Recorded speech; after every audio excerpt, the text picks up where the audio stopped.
Justin. Thanks, Karine. I also wanted to ask about the Univision interview. The president said that he was examining ways to potentially shut down the border. It's a phrase that can mean lots of different things to lots of different people, so I'm wondering if you could maybe explain what the president means when he talks about shutting So down.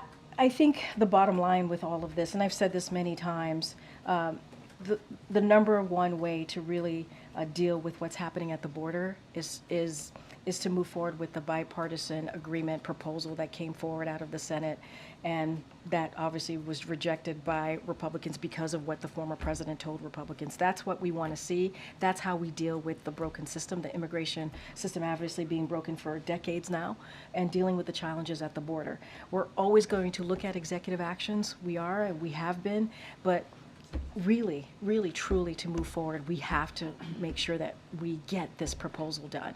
I understand that your preference is obviously for that legislation to Frankenstein back to life, but since the president himself said that you guys are looking at those executive actions, can you talk, is the sort of universe here just trying to restrict asylum claims? Is it changing processing times, or is it as extreme? You know, President Trump, when he talked about it, talked about ending legal travel or legal trade across the border. I think here's what I can say: we evaluate all options, right? We do. We evaluate all options as it relates to executive actions. We just have not made a decision on this yet, but we believe, the president believes, it's important to evaluate those options to see what's at our disposal to move forward.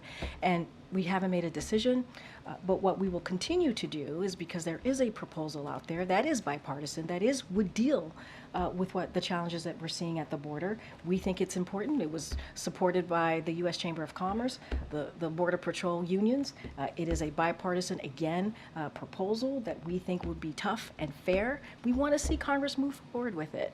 And so we're going to continue to call for that. But as it relates to what we're looking at, we're always looking at options. I just don't have anything. We're always going to evaluate our options. I just don't have anything to share. We haven't made a decision.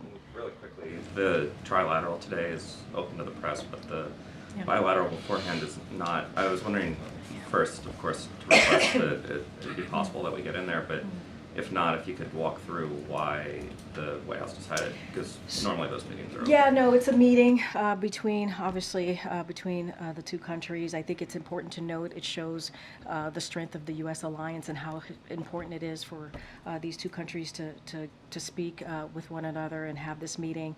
Look, I will say this. Their schedules, both schedules were, the president and the Philippines leader have a very packed schedule, and so we weren't able to make it into open that to the press. But what is important is there is going to be a trilat, which is a historic meeting that's happening later today, and you'll have an opportunity. Obviously, that is open to the press, and you'll have an opportunity there to see the three leaders together.